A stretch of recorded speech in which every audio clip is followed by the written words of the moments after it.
Shabbat Shalom, everyone. I want to share with you a quick idea on Parshat Tetzaveh. The Parsha opens up with the phrase, "And you shall command the children of Israel, and they will take for you pure olive oil for an elevating light as an eternal flame." This is God speaking to Moshe, speaking to Aaron, and speaking really to all of Bnei Israel. And the Gemara in Menachot asks, why does it say that you should take it? Why is the oil for you? Why is the light for you? Really, if we're talking about building an eternal flame in the Mishkan, in the tabernacle, and eventually in the Beit HaMikdash, this eternal flame is for God. We're lighting it there as a sign of honor to God. Why does it mention that it's for you? So Rav Shmuel bar Nachmani says in that Gemara Menachot that the reason why we're doing so is because it's not for God's benefit. It's for our honor, and it's for our benefit. And I think this very short, simple idea by Reb Shmuel bar Nachmani is a deep point in our ritual life and our religious life in general. That many things that ostensibly we're doing for God, we go to synagogue to gather, to pray and to worship God. We are commanded to do acts of kindness. Many of the things we do, ritually or otherwise, really end up being for our benefit. When you go to the synagogue and you worship to praise God, you also gain a tremendous amount of fellowship with others. You have an opportunity for meditating on one's life, focusing on what's really most important. You have the inspiration of the learning. Many things we do ostensibly for God ultimately come back for our benefit. And I think that point is an accurate point. I just want to maybe expand upon it a little bit and focus specifically on that concept of the light in the Mishkan, how that might have been for our benefit, and what that might symbolize for us to really get the true benefit of knowing that existed in the Mishkan, in the tabernacle. And to understand this, I want to share with you a couple of stories. The first story is the story of a guy by the name of James Holman, who was from England, 1800s. He was a sailor, an officer, a lieutenant in the British Navy. And unfortunately, in his early 20s, he contracted some type of disease, and it eventually caused him a great deal of pain and agony, and also ultimately caused him to lose his eyesight. So by age 25, he was totally blind. Because he had been in the British Navy and he was an officer, he was given the right to live his rest of his life. They assumed that he wouldn't be able to accomplish anything. He'd be an invalid, that he could live at Windsor Castle with free room and board for the rest of his life. He spent just a little time there. It drove him nuts. He actually became unhealthy and sick as a result of just sitting there. And so he decided to travel. And first he set off to travel to Europe, to France, and some of the other surrounding countries. And when he came back to England, he wrote a travel guide of the places he visited, and people really enjoyed what he wrote about. And so he decided to do it again. And he traveled this time through the rest of Europe, Eastern Europe, deep into Russian territory. In fact, his descriptions were so vivid and so on target and exacting that he was turned away from continuing in Russia because they felt he must have been some type of spy. How could he be so accurate in all of his reports that he was writing? And people ate up and really loved his travel guides, so much so he ended up writing another one as well. He traveled eventually around the entire world by ship and really visiting every corner of the world, and lived an incredibly active and exciting, dramatic life. And the question arose, how is it that he was able to describe so exactly all the places that he visited without actually ever being able to see them? So certainly one level, I imagine, is what we know, that when one sense goes down, perhaps the other senses become much more sensitive. And so perhaps he was able to describe things with such accuracy because he improved all his other senses. Also, when he would be walking around, he obviously had to walk slower. He had to feel his way through a lot of different places. It gave him the time to really appreciate what he was experiencing. Sometimes sight can actually be blinding, because when you see something, you see it superficially, and then you just rush through.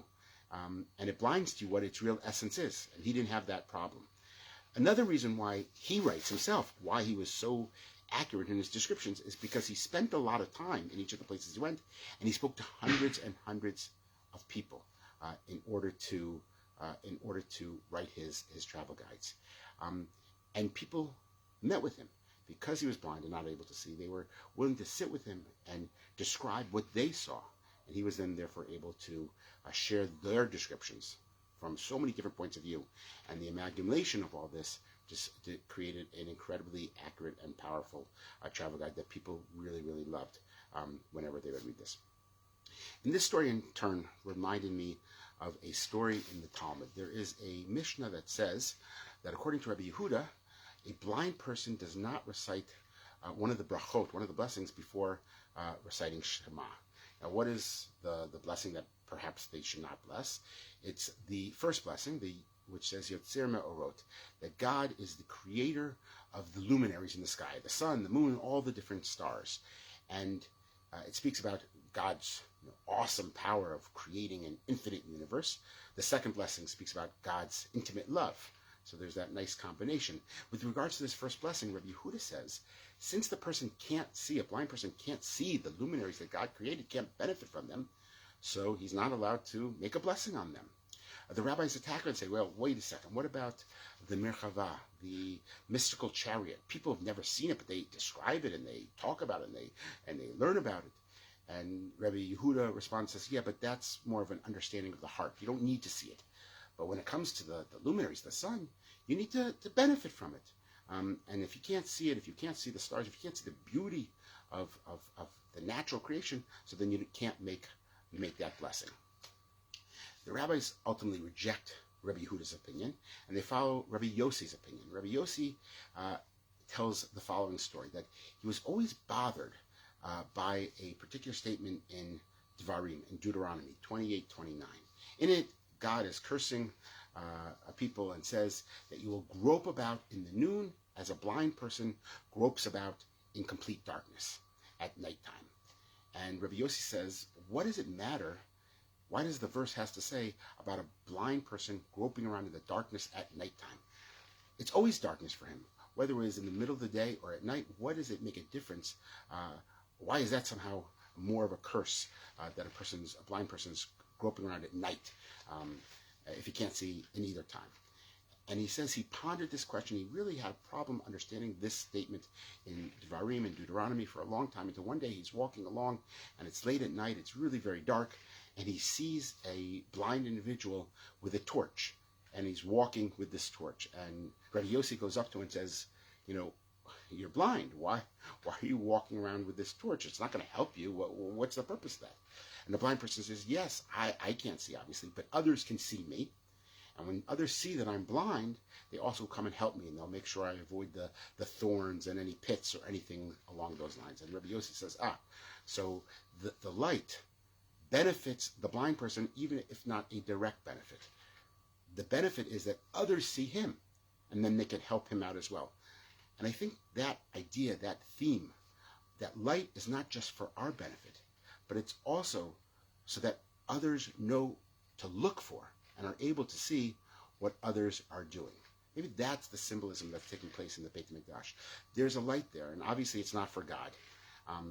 And it may not even be for us, so that we can sort of see ourselves in the darkness, but rather that others can see us, and that we can see others who otherwise we wouldn't necessarily always see. I remember when we first moved to Israel, we had a daughter in a nursery school, and one of the requirements of attending that nursery school was that each parent had to volunteer once a month to sort of be the third worker in the nursery school. And we had to do basically cleaning and helping out the lead gun and note, the lead teachers. They would do the educational part. We were sort of the grunt labor.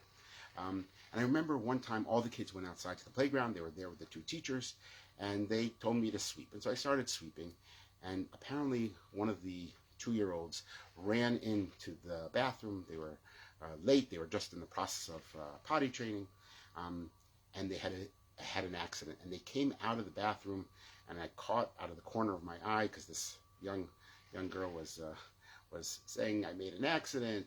Not in that exact language, but I have an accident. I have an accident. I caught out of the corner of my eye. Indeed, there was accidental material all over her leg and all over her body. And I imagine my responsibility was probably to go and help clean her up, but I had no interest in that. That was not something that I had signed up for. And so I just kept sweeping. I felt almost like one of those Olympic curlers, in the sports, in the Olympics, where they're sweeping with such focus, and I was focusing and sweeping and sweeping. I did not want to look up at all. And eventually, one of the teachers walked in from the outside and saw her, and they said, "Oh, to the girl, why didn't you call for help? Why didn't you call for help?" She, of course, been calling help for the last 5 minutes, but I was totally ignoring her. In truth, if it happened again, I probably would do the exact same thing. I don't think I'm up for that. But there is a lesson there that sometimes we should look for the others. And too often we hide ourselves from being able to offer help. And the symbolism of the light in the Mishkan is to remind us that we are meant and commanded to see one another. The light is not to glorify God. The light is to reveal the needs of other people and to inspire us to bring light to them so that they can see as well as we can see. Everyone should have a Shabbat Shalom.